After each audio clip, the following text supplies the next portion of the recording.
Olá, boa noite.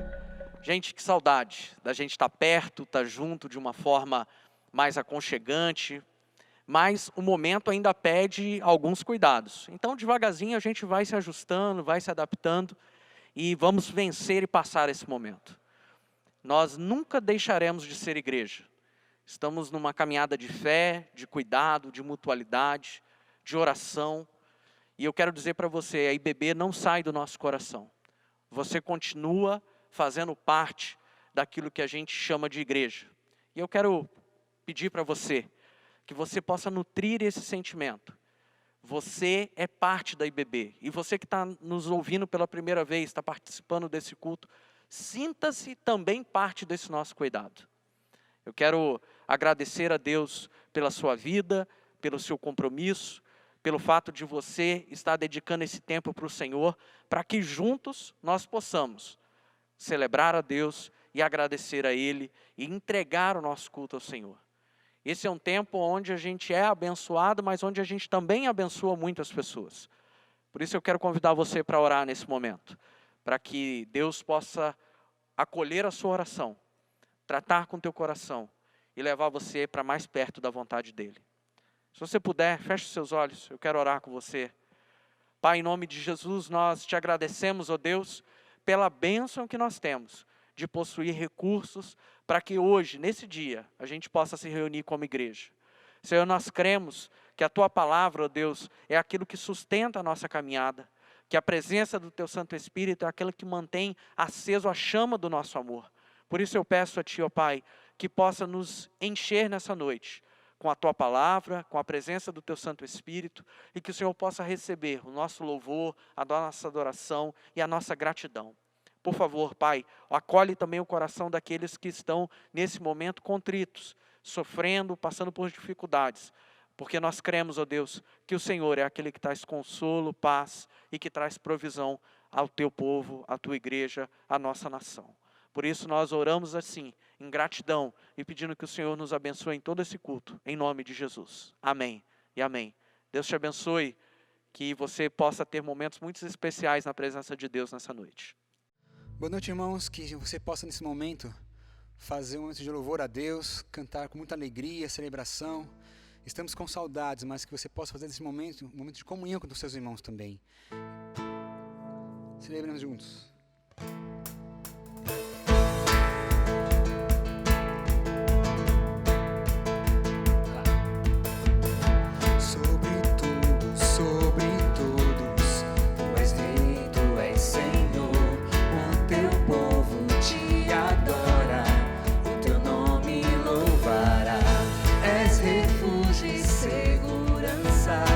Em meio à tribulação, fortaleza,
acalma o meu pensar.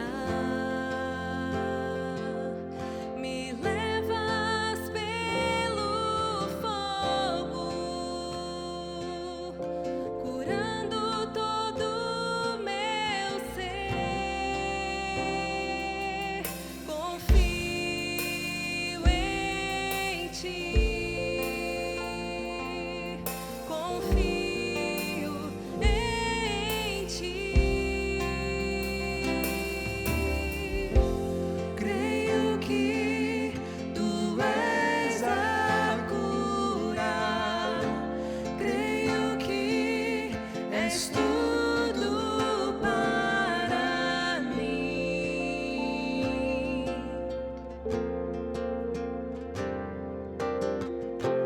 Creio que tu és a vida.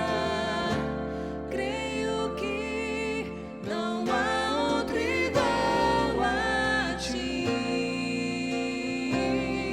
Jesus, eu preciso de ti.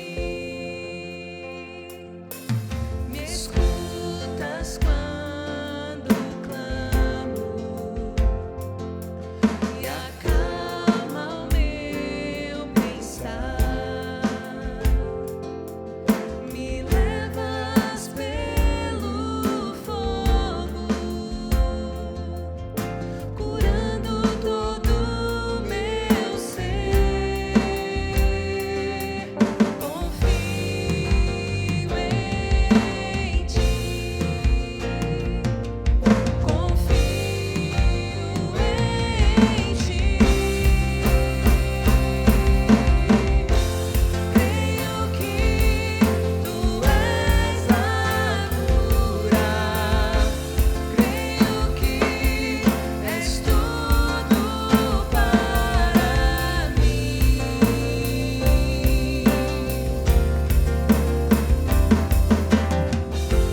Creio que tu és a vida. Creio que não há outro igual a ti. Jesus, eu preciso de ti. Não há outro igual a ti.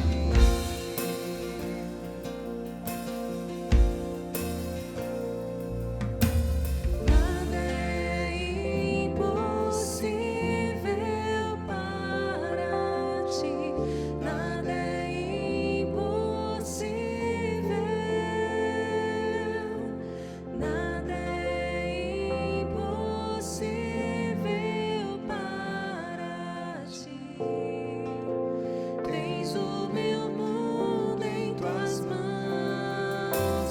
Nada é impossível para ti. Nada é impossível. Nada é impossível para ti. Tens o meu mundo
Olá, meus irmãos, graça e paz. Nós estamos felizes em poder estar novamente com os irmãos no nosso culto online e dizer aos irmãos que vamos continuar assim enquanto perdurar esse momento que estamos vivendo, tá bem? E também estamos tendo os nossos cultos presenciais aos domingos às 19 horas no nosso multiuso. E no próximo domingo nosso encontro será com a liderança. Então, se você é membro do conselho da nossa igreja, membro da diretoria do SET, você é líder de algum departamento, algum grupo musical, se você é líder de célula, se você é líder na Life, é líder na Jump, então venha no próximo domingo às 19 horas para o nosso culto com a liderança. Nós teremos um treinamento para a nossa liderança, está bem? E também nós queremos relembrar aos irmãos que a nossa secretaria está aberta diariamente, de segunda a sexta-feira, das 14 às 18 horas. Então, estamos aqui para atender os irmãos, para receber os irmãos, para receber suas doações de alimentos e também para aquele irmão ou irmã que queira trazer a sua oferta ou o seu dízimo, tá bom? E hoje eu fiquei muito feliz quando o pastor Taveira me comunicou que nós já chegamos a 120 cestas básicas entregues para famílias da nossa igreja e também para famílias da nossa comunidade. 120. É motivo de muita alegria, de muita gratidão. Deus tem nos abençoado e eu sou muito grato a você que tem vindo aqui e tem feito a sua doação de alimentos não perecíveis, tá bom? Vamos continuar arrecadando e toda quarta-feira uma equipe se reúne aqui na nossa igreja, faz as cestas básicas e depois sai para entregar aquelas famílias que estão sendo cadastradas, tá bem? Deus abençoe você, continue acompanhando o nosso culto e que Deus fale ao seu coração nesta noite. Amém. Boa noite, igreja. E esse é o momento da gente entregar os nossos dízimos e as nossas ofertas. Eu quero ler uma passagem da palavra de Deus com vocês, que está em Filipenses capítulo 4, versículo 19, que diz bem assim: E esse mesmo Deus que cuida de mim, lhe suprirá todas as necessidades por meio das riquezas gloriosas que nos foram dadas em Cristo Jesus. Eu tenho aprendido ao longo da caminhada cristã que quando a gente entrega a nossa vida, tudo que a gente tem, tudo que a gente é para Deus, Ele supre todas as nossas necessidades. A gente não precisa ter medo de servir a um Deus e muito menos entregar até mesmo a nossa vida financeira para Ele. De você entregar a sua oferta, você entregar o seu dízimo, porque quando você entrega tudo para Deus, com certeza Ele vai suprir todas as suas necessidades. E Paulo fala aqui, todas, sejam emocionais, sejam financeiras, sejam emocionais. Deus Ele quer suprir, Deus Ele quer participar da minha vida e da sua vida em cada aspecto, em cada característica. E eu quero orar neste momento por você que vai entregar o seu dízimo, que vai entregar a sua oferta. Senhor Deus, eu quero agradecer por todos que têm sido fiéis com a Igreja Batista de Barreiros, com o nosso projeto social que é o SET. Obrigado porque a gente tem conseguido manter todos os nossos projetos, a creche, os projetos esportivos, a própria Igreja Batista de Barreiros. O Senhor tem suprido as nossas necessidades, o Senhor tem nos abençoado. Que não somente a igreja, Pai, a igreja física, mas que a igreja espiritual, que as pessoas, as ovelhas que realmente são a igreja, possam experimentar isso em suas vidas. Que cada um possa experimentar dos seus milagres, da sua mão poderosa, Senhor. Vendo o Senhor suprir as suas necessidades, vendo o Senhor abrir portas, vendo o Senhor trazendo o sustento que elas precisam, Senhor. Não deixa que o teu povo passe necessidade, mas que o Senhor possa suprir todas elas em Cristo Jesus. Muito obrigado, Senhor, porque o Senhor é fiel. Que Deus abençoe sua vida.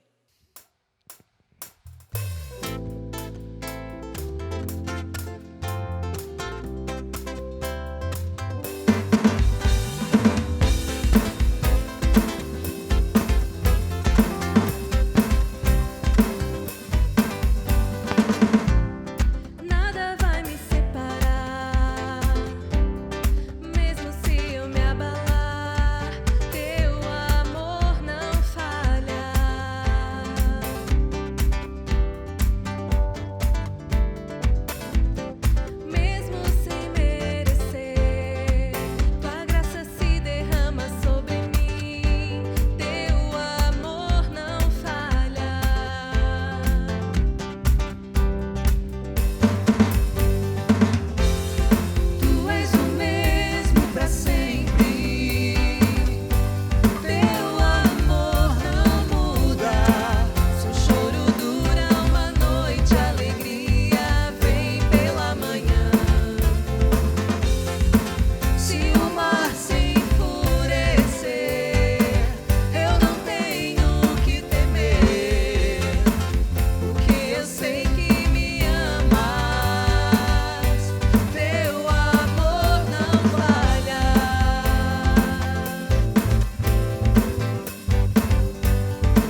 vieram para ver aquele homem galileu.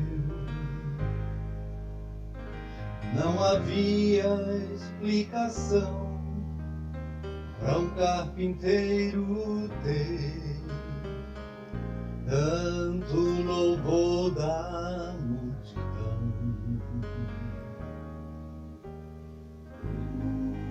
Tem nos olhos o poder de ver qualquer coração. Ele está unido ao Pai e fala de amor. Ele vem em nome do Senhor.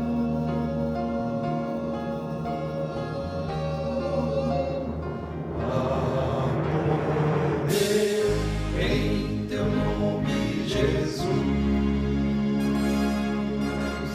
a esperança em teu nome, Jesus. Temos força em teu nome, Jesus.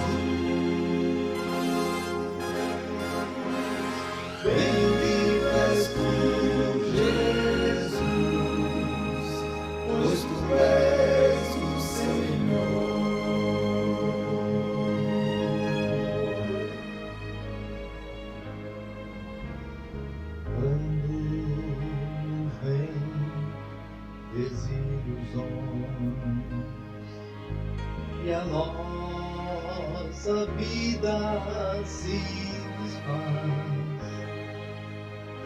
Mesmo em meio a tanta dor, ainda existe a paz, crendo no nome do Senhor.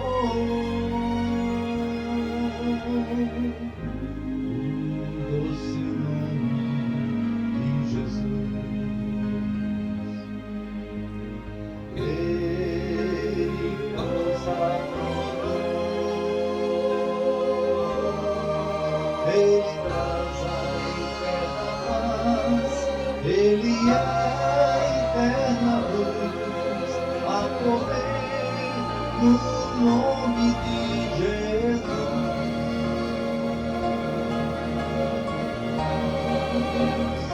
A poder em teu nome, Jesus, a esperança em teu nome, Jesus. Temos força em teu nome, Jesus. Bendito és tu, Jesus, pois tu és o Senhor. Teu nome será louvado para sempre. Criador, Redentor e Rei.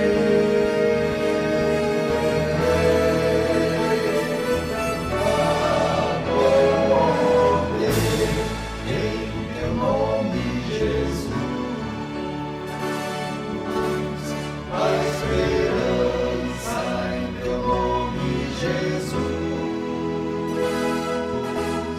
Temos força em teu nome, Jesus. Bendito és tu, Jesus. Bendito és tu, Jesus. Bendito és tu, Jesus, pois tu és o Senhor.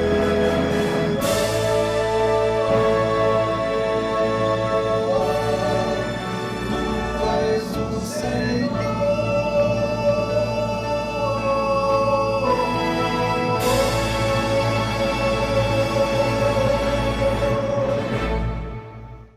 Amém, meus irmãos. Esse é um momento comum já na nossa igreja e também no nosso culto online, onde a gente vai ter um tempo para orar, colocar diante de Deus nossa vida, nossa família, nossa casa, nosso coração. Então eu quero te convidar nesse instante para que você faça isso junto comigo, aí no seu sofá, na sua cadeira, na sua mesa, junto com a sua família. Feche seus olhos e vamos colocar nossa vida diante do Senhor agora nesse instante.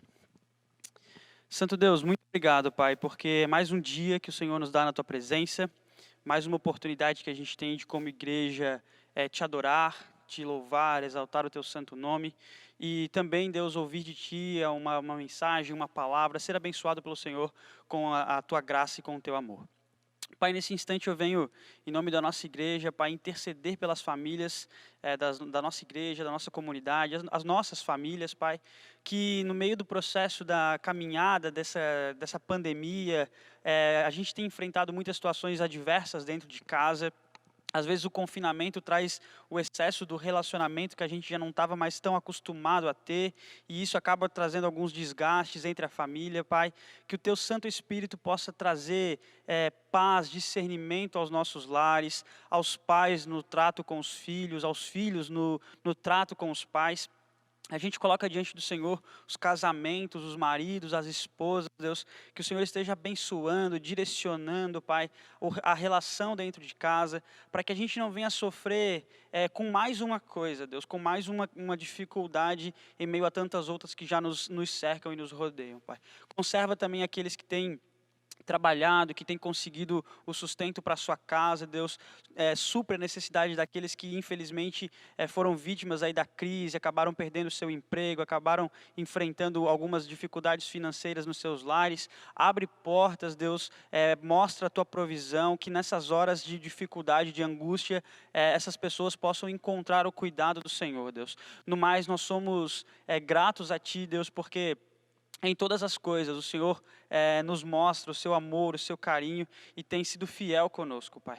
Nos ajuda nesse momento, Pai, nos ajuda a superar as dificuldades e a confiar no Senhor enquanto a gente estiver passando por elas, Pai. Pois a promessa do Senhor, que o Senhor estará conosco quando a gente estiver no vale ou quando a gente estiver num pasto verdejante, o Senhor estará conosco, Pai. Muito obrigado por esse momento, obrigado por esse culto. Entregamos ele nas Tuas mãos, Pai, em nome de Jesus, Senhor. Amém e amém. Amém, meu irmão. Um bom culto para você, uma boa pregação. Deus te abençoe. Meus irmãos, boa noite, graça e paz do Senhor Jesus. É um privilégio para mim, como um dos pastores aqui da nossa querida Igreja Batista, poder estar nesse momento compartilhando da palavra de Deus com você. Eu agradeço a oportunidade e espero que nessa noite, talvez eu fale algumas coisas que você já saiba, outras coisas que talvez estejam um pouco esquecidas, mas o meu desejo nessa noite, a minha oração, o meu preparo, é para que o Senhor use a minha limitação, né, use o conhecimento que eu tenho adquirido ao longo desse tempo, para tocar o seu coração e poder fazer algo novo na sua vida. A gente sabe que a nossa vida é um processo, né, é algo que a gente vai assimilando, aprendendo, crescendo, e eu espero que nessa noite eu possa compartilhar algo para a sua vida, para o seu coração, inspirado pelo Senhor. Nós estamos aqui no mês da família, e eu já estou casado aí há 15 anos, vou completar agora em junho, nem vou me arriscar o dia, 11 de junho, né? 15 anos de casado. E para o homem é sempre difícil essa questão de datas, né? Mas o que vale é o nosso amor, realmente.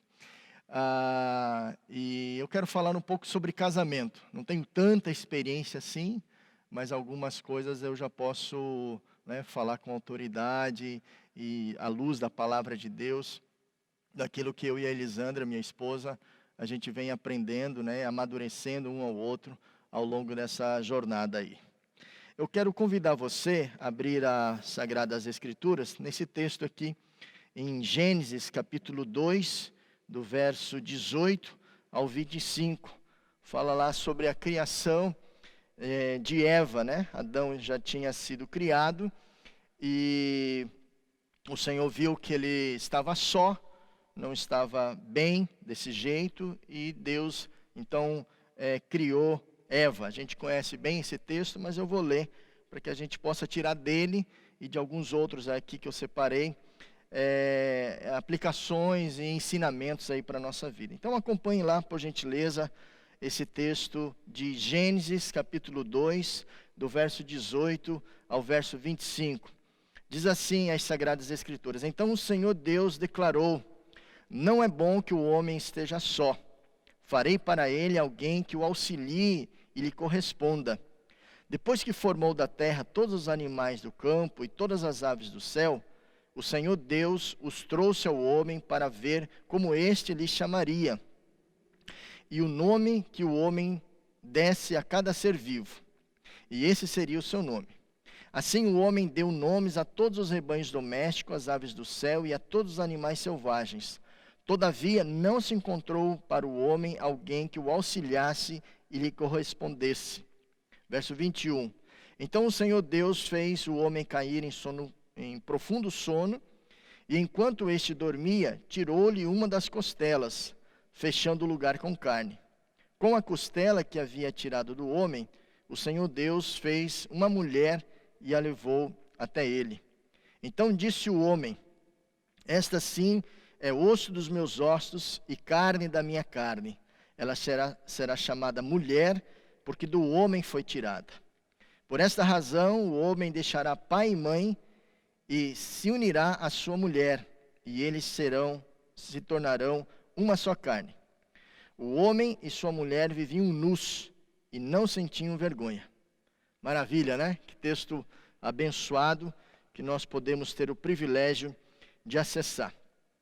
Eu resolvi trazer esse tema, casamento, um caminho, né? Não é o caminho, mas um caminho, ou seja, uma possibilidade, né? Para a plenitude. Eu gosto muito dessa palavra plenitude. Com isso eu não quero dizer que os solteiros, os viúvos, as pessoas que não estão casadas, não possam ter plenitude em sua vida, né? Longe de mim pensar a respeito disso. Por isso que eu coloquei um caminho ali. E algo que eu tenho para mim já há muito tempo, que o casamento, irmãos, casar bem, é a segunda decisão mais acertada que uma pessoa pode ter. A segunda decisão mais importante, aliás, que uma pessoa pode ter ao longo da sua vida. A primeira, evidentemente, é entregar a sua vida completamente ao Senhor. Sem sombra de dúvida, essa é a decisão mais importante que cabe ao homem ao longo da sua trajetória. E a segunda é ele escolher bem com quem ele vai passar o restante da sua vida. A terceira, quarta e quinta, pouco importa. Porque se ele decidiu bem a primeira, e se ele decidiu bem a segunda, pode morar numa casinha alugada, mas vai ser feliz com a esposa. Pode morar numa cidade grande, vai ser feliz com a esposa. Pode morar num local deserto, vai ser feliz com a sua esposa. Então a primeira decisão e a segunda decisão é muito importante. Agora, se ele vai fazer faculdade, se ele vai viajar, se vai ficar só numa cidade, se vai frequentar a igreja de Barreiros, se vai frequentar outra igreja, isso não tem importância nenhuma. Aceitou Jesus em seu coração e casou bem, há uma grande possibilidade dessa pessoa ir muito bem na sua vida. Basta seguir o exemplo que eu tive. Plenitude é uma palavra muito bonita, que eu tenho aprendido a estudar ultimamente. É um estado do que é inteiro, completo, uma totalidade, uma integridade. Então, o casamento, na minha opinião, eu quero levar você a pensar a respeito disso. O casamento é uma grande possibilidade, uma grande oportunidade de levar você, levar a mim, a uma plenitude de vida. Eu quero refletir, a gente não tem muito tempo aqui, né? Eu sei que eu prego bem, você ama me ouvir, mas a gente precisa se limitar aqui, porque o espaço é realmente bem reservado, espaço de tempo aqui. Alguns pilares que eu separei aqui a respeito do casamento, baseado aqui naquilo que a gente aprendeu aqui, ou leu nesse texto de Gênesis 2. Primeiro, é que é criação de Deus. Isso brotou no coração de Deus. A família foi a primeira instituição que Deus formou. E a instituição mais importante, junto com a igreja, na face da terra. A família e a igreja são as duas instituições mais importantes na face da terra. Não podemos deixar de perceber que Deus vê o casamento como um relacionamento sagrado e altamente exaltado. Isto é o que Ele pretendia que fosse desde o começo. Irmãos, se você está casado, se vai casar, isso é algo que brotou do coração de Deus. Veja que coisa maravilhosa, né? Esse relacionamento que a gente tem, esse convívio que a gente tem, esse aprendizado que a gente tem ao longo do tempo é algo que veio do coração de Deus para a nossa vida. Então, o primeiro pilar, o primeiro sustentáculo, a primeira base de um casamento é que ele é algo vindo diretamente do coração de Deus. Segundo pilar, ele é bíblico. Nós vemos ao longo de toda a Bíblia, esse foi o primeiro relato, o relato do primeiro casamento, mas tiveram centenas, milhões de outros casamentos aí, né? Não descritos na Bíblia, mas a gente sabe que isso é fato. Mas é bíblico. Muitos casais, ali em Hebreus diz 13:4, o casamento deve ser honrado por todos, o leito conjugal conservado puro. Fala sobre pecado, né, sexual, adultério, pois Deus julgará os imorais e os adúlteros. Provérbios 18:22, lemos: aquele que encontra uma esposa encontra algo excelente, recebeu uma bênção do Senhor. Eu separei aqui alguns poucos exemplos de casais que é exemplo para nós, né? Adão e Eva, apesar de terem errado e pecado, com certeza viveram, depois de serem resolvidos ali por Deus, viveram maravilhosamente bem. Adão e Eva, Abraão e Sara, Isaac e Rebeca, Jacó e Raquel, Boaz e Ruth, Esté e Xerxes, José e Maria, Áquila e Priscila, Zacarias e Isabel, Pedro e Rosa. Qual é Pedro e Rosa? O pastor Pedro Solonca era uma Rosa.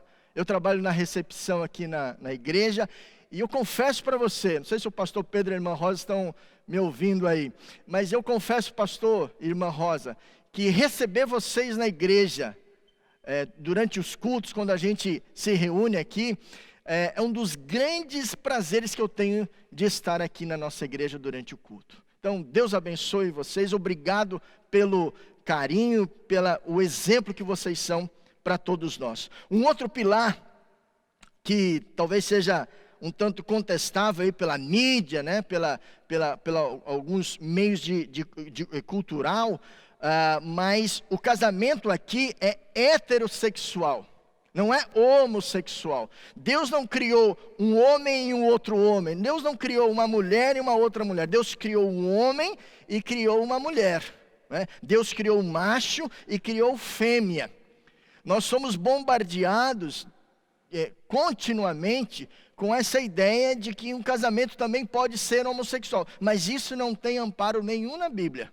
Quem quiser seguir essa prática, siga, porque é livre, mas não encontramos apoio nenhum na Bíblia a respeito disso. Então, um dos pilares sólidos de um casamento bíblico, um casamento orientado pela vontade de Deus, é que ele é heterossexual, ou seja, uma união de duas pessoas com sexos diferentes. É isso que significa heterossexual. Um outro pilar, sei que a gente está passando rapidamente aqui, mas um outro pilar, o quarto pilar, é que ele é monogâmico. O que significa isso? É um homem e uma mulher. Não é um homem e duas mulheres.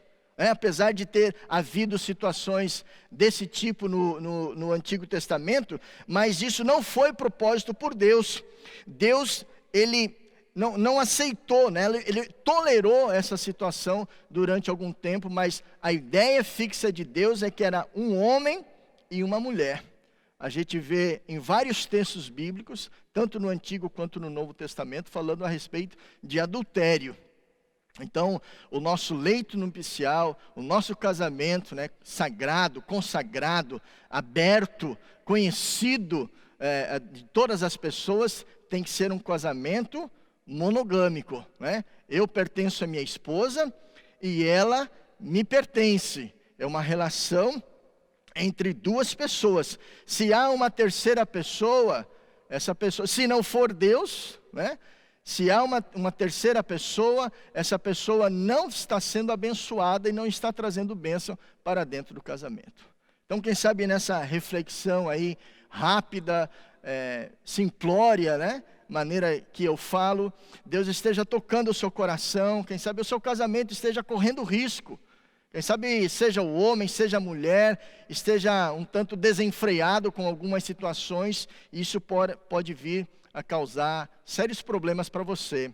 Então, coloque a mão na consciência, coloque a sua vida diante de Deus e pense muito bem a respeito disso. Infelizmente, né, a gente tem sabido de casos, de pessoas, enfim, às vezes até irmãos aqui da igreja que tiveram grandes dificuldades com isso e tiveram o seu casamento destruído ou estão se resolvendo e esperamos que se resolvam o mais rápido possível em relação a essa questão de adultério. O casamento é monogâmico.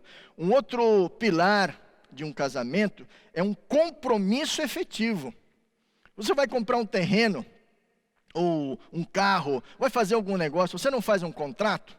Você não assina lá o contrato? Você não vai, quando é um documento, uma coisa importante, você não vai lá no cartório, não tem alguém que é oficial do governo que vai atestar que aquela sua assinatura que está ali no contrato é verídica e é realmente sua?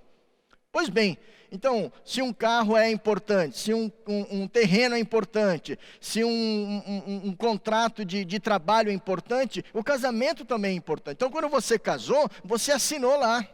Você fez um termo de compromisso, você fez um contrato com a sua esposa, de que você seria fiel, de que você a amaria, de que você a respeitaria, que ambos cresceriam juntos, enfim, uma série de compromissos. Então, o casamento é muito fácil. Uma vez eu ouvi de um pastor falar assim, quando me convidam para celebrar o casamento, geralmente os noivos chegam, pastor, o senhor pode fazer o meu casamento? Aí o pastor fala, eu não faço casamento de ninguém, eu estou tentando fazer o meu já faz tempo. Então, casamento não é o ato de celebração, da festa, do vestido de noiva, né? Dos comes e bebes depois. Aquilo é importante, mas é um simbolismo. O casamento, ele é construído, ele é feito ao longo do tempo. Através de pessoas que se respeitam, que querem crescer junto e, acima de tudo, que têm um compromisso mútuo. Eu tenho compromisso com a minha esposa e ela tem compromisso comigo. Né? O divórcio é permitido em algumas situações, a Bíblia fala alguma coisa a respeito disso, mas isso não é o princípio, né? Ninguém casa para separar. Então, porque talvez quando separa é porque faltou compromisso, pelo menos, de uma das partes. Um outro pilar muito importante do casamento, que está caindo em desuso, é porque ele é público. Quando a pessoa vai se casar, ela reúne os amigos, reúne os pastores, reúne os irmãos da igreja ou a sociedade que ela frequenta. E olha, gente, a partir de agora nós estamos casados, ok? Nós estamos aí contraindo matrimônio. Vai lá no cartório, registra, reúne as pessoas e anuncia isso publicamente. Essa história dizendo, vamos se juntar, vamos fazer um test drive, né? Vamos ver se o negócio vai dar certo, depois a gente oficializa. Isso não é assim. Casamento é algo sério e algo público. Não tem essa história de, vamos ficar escondido, né? Vamos ficar mocosado aí durante um tempo, depois a gente vê se o negócio vai acontecer, a gente oficializa a situação. Não é isso que a Bíblia ensina. A Bíblia mostra em várias outras situações, quando a pessoa contrai matrimônio, é algo público, para todo mundo ver, para todo mundo saber que a partir daquele momento, a pessoa está usando ali uma aliança que simboliza um compromisso, né, assumido mutuamente, e esse compromisso é público, ok? Um outro aspecto muito importante é o aspecto físico. Isso não tem a ver só em relação a sexo, né? Sexo é algo maravilhoso, também criado por Deus, uma das bases aí do casamento. Até eu tenho que vir aqui falar com o pastor Jonas, porque quando eu eu e a Zanda fizemos o curso de noivo, ele falou que tinha uma frequência média, né, de 2 vezes por semana. Irmãos do céu, lá em casa está meio complicado o negócio, não sei se é esse negócio do coronavírus, se é essa pandemia toda, mas o negócio lá deu uma ralhada feia.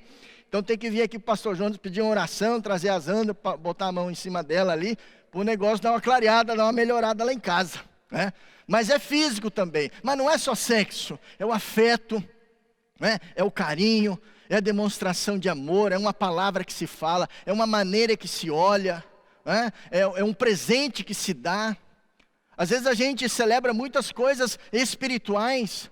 Deus não fez a gente só espírito.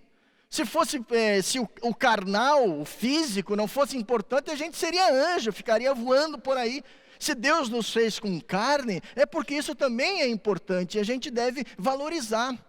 Então, tem coisas que eu gosto, que a Zanda faça para mim, então ela faz. Tem coisas que eu percebo que ela gosta, que eu faça fisicamente, um beijo, um abraço, uma palavra de carinho. Então, isso eu devo procurar melhorar e atender às necessidades físicas da minha esposa. Irmãos, um outro pilar, eu espero que não esteja tão rápido ao ponto de você não poder estar acompanhando, mas um outro pilar que eu entendo aqui é que ele é bom. Veja no texto que Deus falou, não é bom que o homem esteja só. Se Deus falou que não é bom que o homem esteja só, não é bom que o homem esteja só, é bom que o homem esteja junto de alguém. Então, o casamento é bom. Ele veio para me trazer coisas boas. Ele veio para me acrescentar. E como eu sou uma pessoa melhor depois que eu estou casado com a Elisandra, depois que eu a conheci. Foi aqui até em Barreiros, num culto, que eu conheci a Zanda. No início ela tinha um Corsa branco, e aquilo já me interessou, já falou, opa, é uma coisa boa já para a gente pensar a respeito. Depois eu fui saber que o Corsa era metade dela, metade da sogra. Aí depois tivemos que pagar a metade para a sogra. Mas tudo bem, graças a Deus aí, podemos pagar e está tudo bem. A Zanda me melhora, irmãos. Não estou aqui falando esse sermão para a Zanda, não preciso do sermão para falar isso para ela, mas eu sou uma pessoa melhor.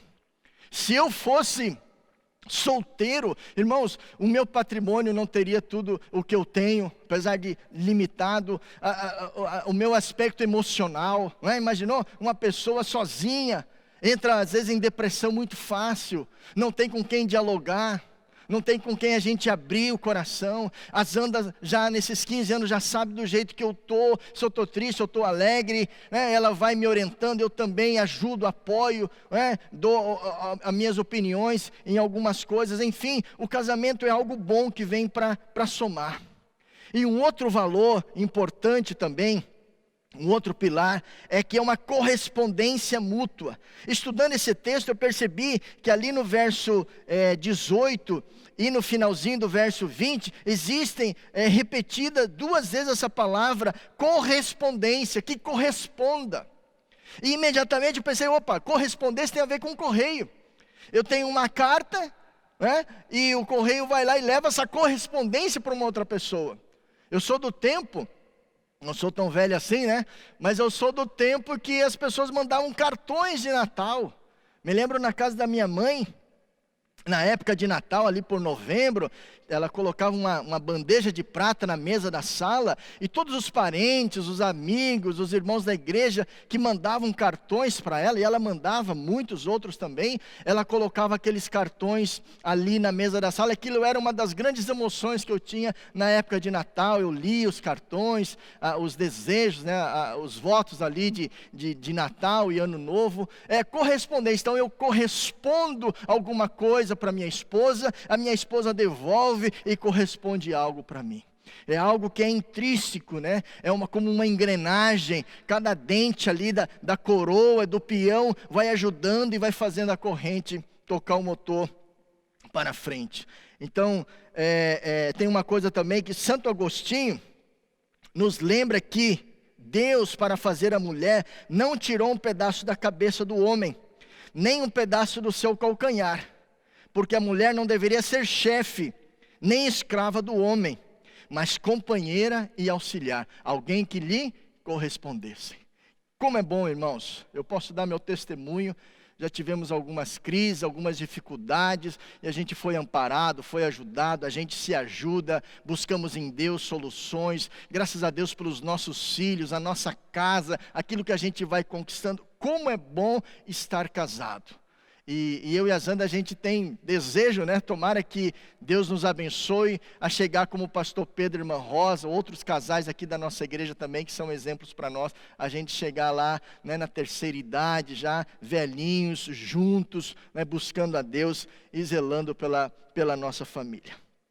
Agora, algo que eu tenho percebido, não sou tão procurado para dar conselho a respeito de casamento, mas algo que eu tenho percebido, nas poucas conversas que a gente tem tido com algumas pessoas da igreja e nas outras igrejas que eu participei também, como é que a gente pode, quatro situações, 4 aspectos de como a gente pode melhorar a nossa convivência, de marido e mulher. E são palavras simples aqui, não tem nada de algo novo, são coisas simples, mas eu desejo, espero que essas dicas simples, que essas perspectivas possam ser melhoradas aí na sua vida, para que o seu relacionamento conjugal possa ser, e serve para os jovens também, Eu tenho falado nas oportunidades que eu tenho falar para os jovens, cara, você tem 2 decisões muito importantes a ser tomadas na sua vida: Jesus no seu coração e casar bem. As demais situações você vai dar um jeito, mas cuide muito bem com essas duas decisões. Elas são as duas decisões mais importantes da sua vida. Melhorando então a relação sobre 4 perspectivas. A primeira perspectiva, irmãos, é que eu sou alguém diferente do meu cônjuge e não devo mudar. É uma coisa interessante. São duas pessoas diferentes, sexos diferentes, né? Gostos diferentes, vontades diferentes, famílias, tradições. Eu, por exemplo, gosto de tomar chimarrão. A Zanda nunca experimentou. Falei, amor, quem sabe você gosta? Não, eu não vou estar tomando esse negócio quente. É manezinha daqui. Não toma chimarrão. Você vê que coisa absurda. Um cara como eu, né, não tem uma esposa para tomar chimarrão, mas é o meu gosto. E eu não posso deixar de tomar chimarrão porque ela não gosta. E eu também não posso obrigá-la a querer tomar chimarrão só porque eu gosto. Então, uma das perspectivas, irmãos, eu ia chamar de amor, né? Já estou falando da minha esposa aqui, já estou até me perdendo. Uma das perspectivas importantes em relação a um casamento que é resolvido, que é maduro, que vai para frente, que progride, é os dois não deixarem de ser eles mesmos. Gostar, por exemplo, quer me dar um presente que eu gosto, é me dar uma árvore frutífera para eu plantar. Algumas irmãs aqui já me deram semente, mas dá trabalho, daí precisa regar e cuidar, né? A irmã Isa me deu uma semente, já está nascendo, vi uma sementinha está vingando, irmã Isa. Mas quer me dar um presente que eu gosto, me dá uma árvore frutífera para eu plantar. Mas a Zana foi 1 ou 2 vezes lá no mato que eu estou plantando. Ela não gosta muito, gosta mais de cuidar das florzinhas dentro de casa. Mas é o gosto dela, e eu tenho que respeitar. Mas eu tenho que olhar para mim e perceber aquilo que eu gosto. Aquilo que alegra o meu coração.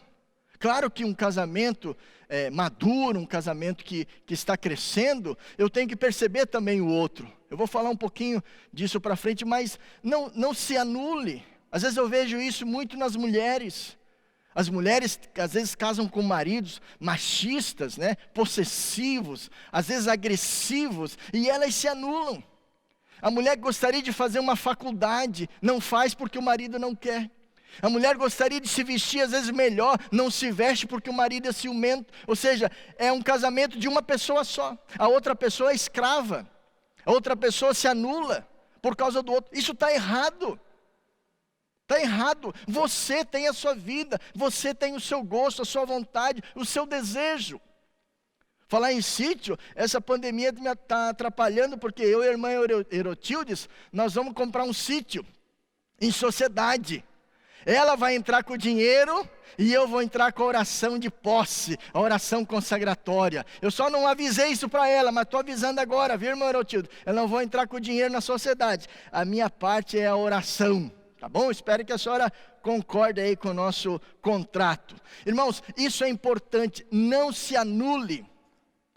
Mulher, não se anule por causa do seu esposo. Você tem a sua vida, você tem o seu jeito, o teu gosto. Compartilhe, converse. Não vá quebrar o pau em casa e colocar a culpa no meu sermão. Mas converse a respeito disso. Exponha os seus desejos. Não deixe os sonhos para depois. Pode ser tarde demais. Uma outra perspectiva que eu tenho acompanhado ao longo desse tempo, em casamentos que dão certo, em casamentos que não dão certo, é que outra pessoa, a outra parte do casamento, também é diferente de mim. E eu preciso respeitar isso. Eu preciso entender a minha esposa. Preciso entender os gostos dela dentro de casa. Por exemplo, irmãos, é só um exemplo. Lá em casa, durante esses 15 anos, eu percebi que existem 5 tipos de pano de prato. Já percebeu isso ou não?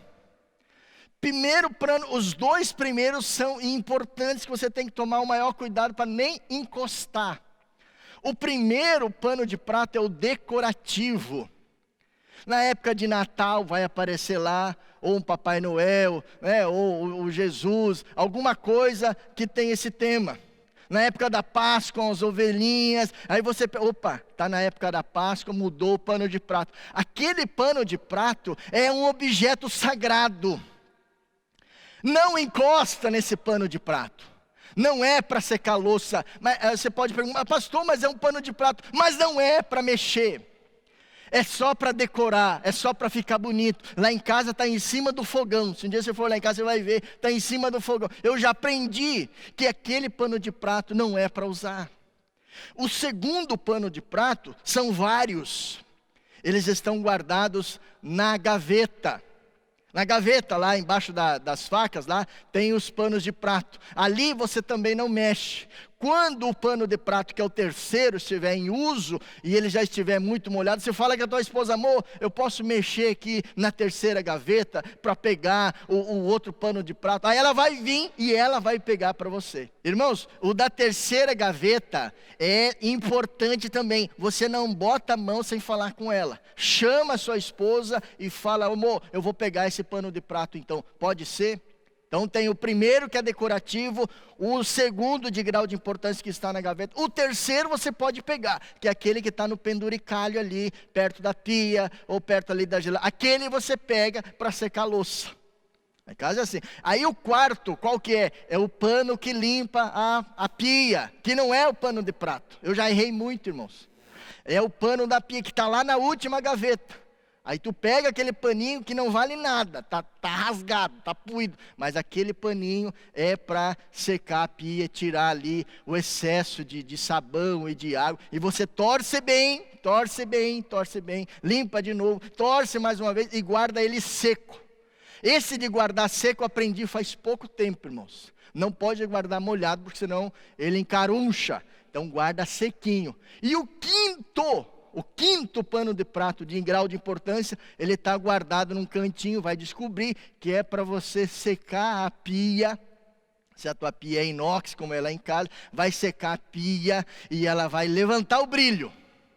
Não mistura os panos de prato, irmãos. Não pega pano de prato que é para decoração, para secar a louça. Isso dá briga, isso dá até às vezes esfaqueamento em algumas casas. Não mexe naquilo que não é teu, que não te pertence. Tá bom?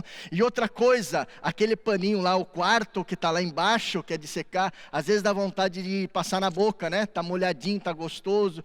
Tirar o suor, também não pode. E também não pode secar a mão. E aquela sujeirinha lá do chão, você não seca com esse pano. Então isso eu aprendi. Para mim, não tem importância nenhuma os panos de prato. Para mim, tudo é pano de prato. Mas para minha esposa, não. O que eu faço? Respeito a minha esposa. Respeito o desejo dela. Aprendi isso e muitas outras coisas estou aprendendo ao longo do tempo. Eu não quero que a minha esposa seja eu. Não quero. Deus o livre, eu casado comigo mesmo. Eu não me suportaria. Então, eu respeito a minha esposa, entendo que ela é diferente, entendo que ela tem gostos diferentes, que ela tem times diferentes, que ela tem jeito diferente, e eu preciso aprender que ela vai ser sempre assim. Agora tem uma outra situação, que há comportamentos em mim, veja que não tem a ver, eu sou assim. Tem coisas que é minha, que é jeito meu, que eu nasci assim, mas tem comportamentos meus. Tem atitudes minhas, tem reações minhas, tem maneira de falar, tem maneira de se comportar que eu devo mudar para o bem do meu casamento, para o bem e alegria da minha esposa. Isso é uma perspectiva, irmãos, maravilhosa depois que a pessoa compreende. Opa, eu tenho o meu jeito, eu tenho o meu gosto, mas o que eu posso fazer para cooperar com a paz dentro de casa? Principalmente em relação às crianças. Às vezes a pessoa acha que as crianças que dominam a paz, não, isso tem a ver com os pais.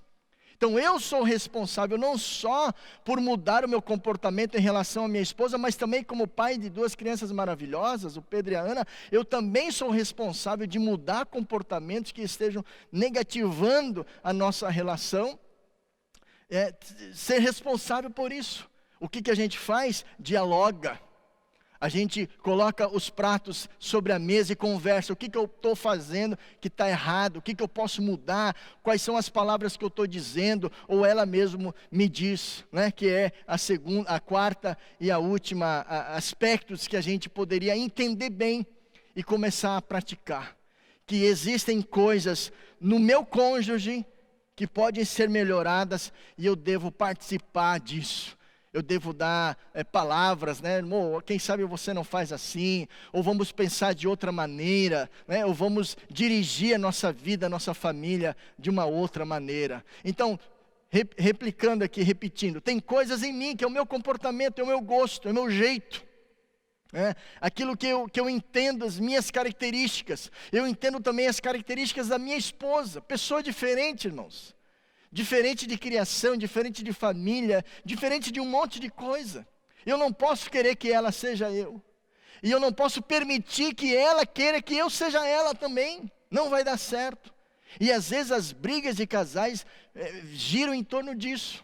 Um quer que o outro faça igual a ele mesmo. Como é que pode? Pessoa diferente. Agora, o que eu posso mudar? Você prefere ganhar uma discussão ou manter a paz dentro de casa? Às vezes a pessoa ganha uma discussão com alteração de voz. Não é com argumentos fortes. Ganha uma discussão, uma conversa com argumentos fortes. Não com imposição de voz. E principalmente os homens, que têm um físico mais avantajado, às vezes ganham até de maneira física, agressiva. Então existem coisas dentro de mim, minha maneira de ser, minha maneira de pensar, as minhas reações que devem ser mudadas. E eu preciso ouvir a minha esposa. E eu também não tenho que ficar passivo, por amor a ela. Por amor ao nosso relacionamento, por amor ao ambiente dentro de casa, por amor a essa célula divina que é o casamento, eu tenho que falar para ela. Quem sabe a gente faz desse jeito, quem sabe você não fala isso. E a maturidade do casamento vai ajudando cada vez mais a gente a afinar isso. A gente está tão alinhado que uma palavra, um olhar, serve para a gente se guiar e melhorar cada vez mais. Última slide, e isso a gente aceita, e concorda muito bem, que o maior símbolo de romantismo para mim e para a Zanda, não é um casalzinho novo, sem querer desprezar casais novos, mas não é um casal novo andando na praia, ou indo num shopping. O maior símbolo de romantismo está aqui. Pessoas já maduras, pessoas já que experimentaram várias crises, que se alinharam, que talvez até brigaram e muitas vezes, mas estão firmes, estão juntas, são parceiras, estão progredindo. Então eu quero encerrar com essa frase aqui: cultivar a amizade e remar na mesma direção. Sabe que você e o seu cônjuge não estão remando em situações, em direções diferentes? Cultivar a amizade e remar na mesma direção é o que nos faz feliz todos esses anos. Então, se perguntar para mim, eu sou uma pessoa feliz? Com certeza. Eu sou uma pessoa realizada? Com certeza. Tenho sonhos, tenho vontades, desejos ainda para conquistar, mas eu sou uma pessoa feliz. E eu digo com toda certeza que a minha esposa faz parte dessa conquista. Casamento é uma bênção. E a minha oração, o meu desejo é para que essa palavra, não palavra minha, mas palavra de Deus, possa ter mexido com você, possa ter incentivado você, inspirado você a você melhorar o relacionamento que você tem com o seu cônjuge. Cuidado, irmãos, cuidado com tentações, cuidado com situações que possam levar você à queda, à ruína, à destruição. Fique firme na presença de Deus. Eu sei que os programas da nossa igreja ainda estão muito aquém daquilo que a gente necessita por causa de tudo isso que a gente está vivendo. Mas essa interface aí de internet, de relacionamentos, eu tenho conversado quase que diariamente com vários irmãos da igreja, possa ser um momento de a gente se amparar, de a gente se ajudar. Peça auxílio, chame um pastor da igreja, chame alguém que seja da sua confiança, para que não deixe o seu casamento ser destruído. A minha oração, meu desejo é para que você não só mantenha o seu casamento, mas que você entenda que ele é bênção de Deus para a sua vida, para fazer você uma pessoa plena.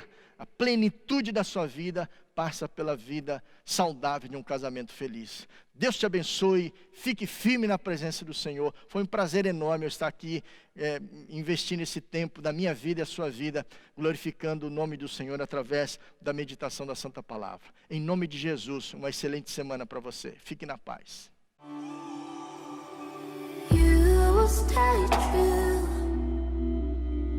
even when the lights come. You will